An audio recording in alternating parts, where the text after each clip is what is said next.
You're on the scales, hoping, praying to make your weight, that it becomes official. The first person that pokes his head in is Kyle Larson. The second person that pokes his head in is David Gravel. What was that moment like? It was awesome. It's two guys I look up to a ton, and they're two guys that are at the top of the sport. So to have them come congratulate me is pretty awesome. And just this whole experience is awesome. I can't believe I just won the Knoxville Nationals. I mean, it's unreal.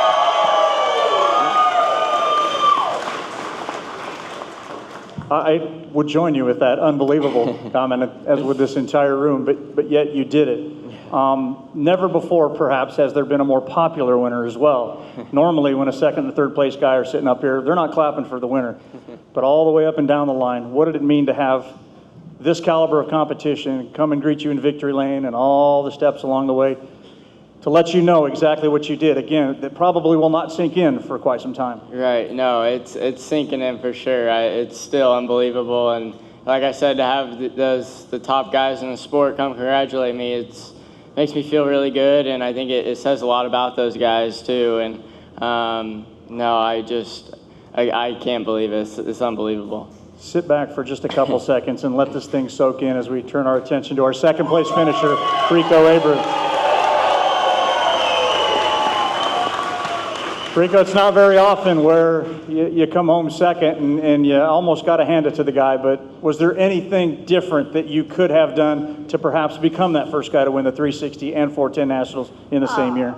I think that you really dissect the race, and it's just such a fast touring pace, and the 10 guys have done an unbelievable job just getting their car prepped right. And when you get in that position where you can get out front and log laps, and you kind of look, Ryan couldn't see in his rearview mirrors, but it was a dogfight back there to get to those podium spots, and I think my team just did an unbelievable job, just execution at the brake.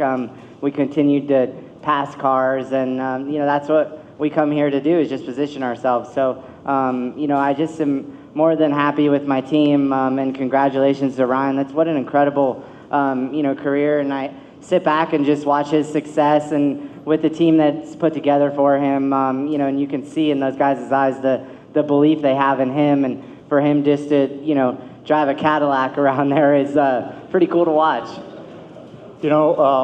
I can imagine the range of emotions, but again, you're a guy who's A, so positive, and B, loves the history of this sport. What is your emotion in this exact moment? Is there a little disappointment, a lot of disappointment? I think anytime you run on the podium at the Knoxville Nationals, you have a successful run. So, I know my time's coming. I work hard enough for it. I just think that you really have to earn these wins, and and it just continues to allow us to come back each year and build our team up. And I'm looking forward to next year. Incredible year. Yeah, that's Rico. How about that? And finally, David Gravel. Boy.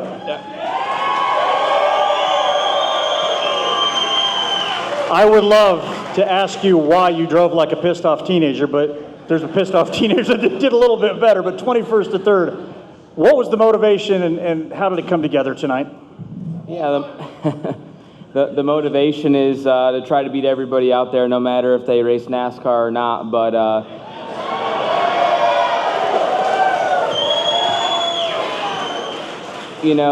just giving my all every time I hit the track. It's so damn humid out. You race 50 laps as hard as you can, and it is a dogfight every single lap. And I know Ryan kind of stunk up the show and won by a good margin, but I mean the second through fifth there, those last couple laps were insane and intense, and that's what it felt like for most of the feature for me. But we just never give up, and yeah, man, this sucks starting this far back, but we end on a positive note, and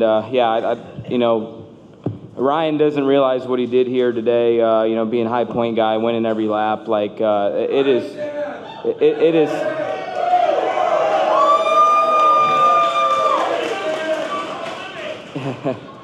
It is hard to do what he did, to qualify like he did in the heat race, get that job done, and do a great job in the feature. And putting 50 laps together. I know Kyle won the last couple Nationals, won every lap, but that's not easy to do. And he could have easily choked, and he did not, and that shows his poise. And, racing here weekly, these guys had a good package, and you see when the track was a certain way, they were the fastest car by far, and that showed tonight. Tonight, I'm going to grab my spoon and stick it in your pot and stir it around. Yes, you got to the podium, but what was it like when you caught the 57 and eventually got past him? Everybody wants to know it in the room. I know he was, That's fair, too. He wasn't, really that good. He was kind of backing up, and I just hit the bottom in 3 and 4. And at that moment, he didn't have a shot to win the race. So to me, he was just another car. And I was, trying to get to the front, and I was 13th at the break, and then got a good restart and hit the bottom good. And yeah, you feel like you pass a bunch of cars and you're 13th at their break. You're like, shit, you still got a lot of work to do. And it just worked out. We were 5th there or 4th on the restart, and people were zigging and zagging, and I went the right way and ran 3rd. So just proud of my guys, proud of our effort, and I'm just so torn. We were so good there halfway through those runs, and I had a lot of fun. I definitely need a cocktail, and I'm going to sleep good tonight. And on that note, let's turn it over to our visiting media members as Blake Walker will hand off the microphone for more intriguing questions. Ryan, TJ Buffenbarger, TJSlideways.com. You had a really close moment with Spencer Baston there. What happened in lap traffic trying to lap him, and from your perspective? Yeah, no, I drove it in there. I thought I was going to clear him, and I got about halfway there, realized I probably wasn't. But I'm not a dirty racer, but I'm willing to run into hit a guy when I'm leading the Knoxville Nationals. So.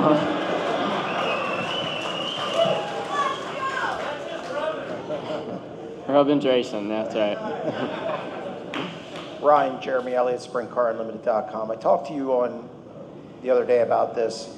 Your career's come full circle. You came out, finished 2nd with the World of Outlaws, then had about a year and a half where you got injured at Lincoln, some ups and downs, get in this car.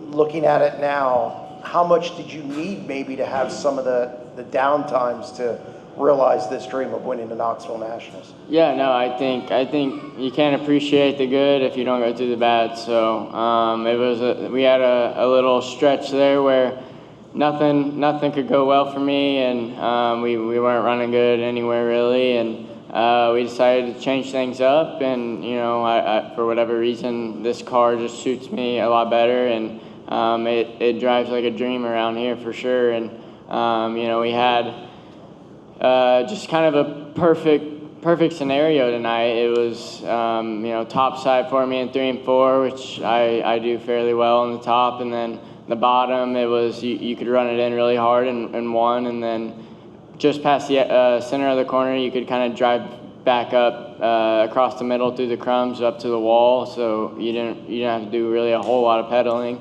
and it was just perfect scenario meant to be, I guess. Neil Wells, Area Auto Racing News. David, you ran up to 13th at the break. Do you think if it was 10th or anything like that, you may have had a little more at the end? And then the other part was, it seemed like maybe lap 18, Tim's was coming, and then he was maybe within a corner of you, and then it looked like you picked up the pace, or did you just find something before the break?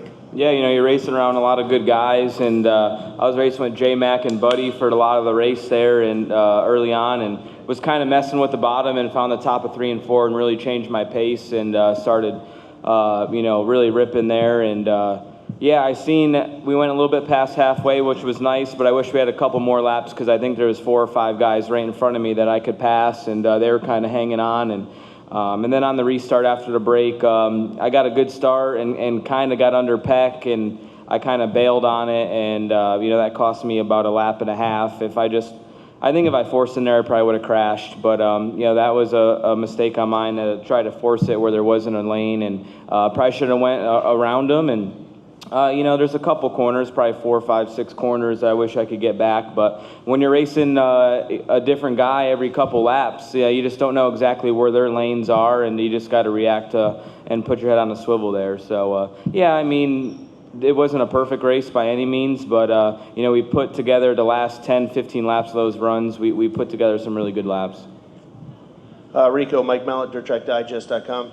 Talk about the second half of the race there. You kind of just hung right around the top 5 the first half, but it looked like whatever changes you guys made in the second half, you were kind of able to change your line a little bit and really make some good passes. Yeah, we just, I feel like we got a little more aggressive with the balance of our car. And I think if I could have, just got to second there a little bit quicker, I could have and caught traffic with Ryan. I felt like, as the race went on, my pace got a little bit faster. And I was able to race a little bit harder. I just feel like the first half of the second stage, I was, like the more percentage of throttle I ran, my right rear corner kind of just kept growing and growing, and I had to, whoa back down and let Carson kind of make some mistakes in traffic, and I could really start getting the bottom and 3 and 4 to work, but Ryan was just such a fast car when he just points his car and can drive it across the racetrack and continue to not scrub any speed, and it's honestly really incredible to watch. When you can get your car that right on this racetrack, I definitely think that it's hard to beat when you catch traffic, and I always pray to get to traffic where you can pounce on guys, and that's really where I feel I've been dominant late in these races, and you look back at 360 Nationals, and it's really where my car came alive, so I was hoping to get there, but the 10 car just never really slowed down in those times. Rico, Jeremy Elliott, SprintCarUnlimited.com. You've been chipping away at this all year. I think you had 5 out of 8 wins coming into this event. You raced here a lot. You were fast. You've been fast almost every time here. And again, methodically moved to the front tonight. Do you just feel like you're chipping away at this and your time's right around the corner, especially with the team you have and the speed you have here? Yeah, I just think if you can stay consistent with that, I just really focus on the consistency of the team and the employees and the infrastructure of, the direction we take our cars and our engines. And, we're always dealing with obstacles in the sport of sprint car racing, and things change very quickly. If it's resources or engines, programs, or tires we bolt on our car, or, employees. And I think that it's what makes our sport so unique. And then you put it out on the racetrack against 24 other guys that have similar equipment to you. So our sport is incredibly tough right now, and track position is keen at times, and then you see a car storm up through the field like the 2 car did, and which makes it really impressive runs. So the Knoxville Nationals, this race, you fans are what makes this place so incredible. I honestly just, the Kings Royal, the atmosphere of sprint car racing right now is unbelievable, and I get to go to all these races, and then I just know that the fans are what make this sport so impressive. I quickly want to jump in. We'll continue with the media members, but David, your son just joined you here, and a moment like this, how does it change the perspective of being a father versus what you were before you had him? Yeah, when you crash on your prelim night and you're all pissed off about your night, and you take the suit off and he still tells me good job, it makes it a lot easier, that's for sure. So yeah, it definitely changes your perspective in life, and we got another one coming, so yeah, I'm happy and proud to be a dad. Congratulations. That's your back to the floor. Mark Schaefer with the Atomic Courier. Ryan, just want to talk about how much racing here on a weekly basis has helped you, especially using that notebook tonight. Yeah, no, racing here. Well, the team itself, Shane, he's raced here for quite a long time, and so his package has always been pretty dialed, and it was really nice for me because I just had to get in it and make myself better, and I had a fast car every night, and when we first started racing here, I wasn't real smooth, wasn't very consistent, and at the beginning of the year, if you would have told me I would have been sitting here, I would have never believed you. And luckily for me, I have guys that believe in me, and they keep giving me the resources to get better. And every night that we raced, we would just get better and better. And it really, racing here weekly really helped prepare me for the prelim night. and to get through that well and put myself in the position to win on Saturday. So racing here weekly has been awesome and a blessing for sure.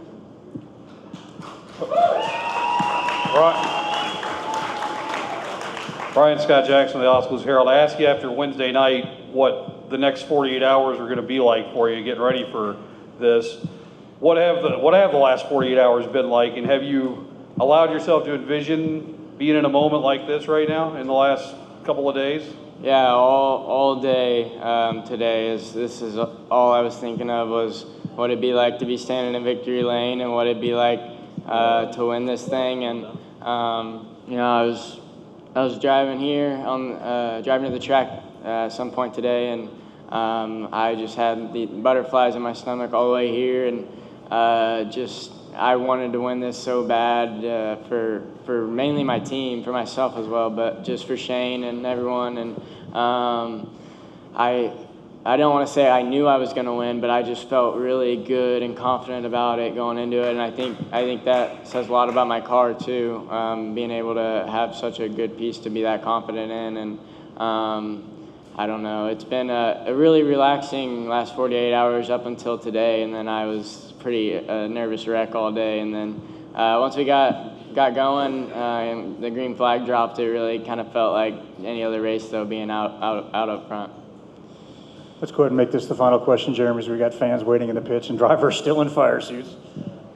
Hey, Ryan, talk about your relationship with Shane Liebig. I mean, it seems like he kind of changed the trajectory of your career. You guys have a really good combination. What is it about your relationship and what he can provide you as far as a car that has, you know, made this not look easy, but led to all this success? Yeah, well, Shane, he's a car owner and crew chief, and he's been successful in everything he's done. He's a business owner. He's been successful at that. He raced himself. He was a fairly successful race car driver, and he is he really knows his stuff when it comes to setting up a race car, obviously. And but the main thing for me is he's just been a great driver coach. He makes it easy on me when it comes to setup. You know, if I'm a little tight or loose here, or whatever the case may be, he normally can see it, even if I maybe can't feel it, or vice versa. So he's just been a really good driver coach, and he tells me how it is, and you know, when I screw up, and even when I do well, he'll let me know where I could have been better. And I think if he wasn't that way, I probably wouldn't be sitting here right now. We'll wrap it up with one more, Ryan. You know, for the last 24 hours, we had believed that you were the youngest pole sitter in Knoxville Nationals history. We started combing through the record books and pages and found out back in 1964, a guy 2 months earlier than you, yeah, Kenny Weld, won it. Yep. You're going to have to start brushing up on Kenny Weld history now, because you know what he did that year? Won the Knoxville Nationals. Yep. You know what he did the next year? Won it again. Okay. Is the bullseye on your back okay with you? Yeah, hopefully history repeats itself. There we go. Flanked by the Queen and her court. How about it for our podium players tonight? Coming home.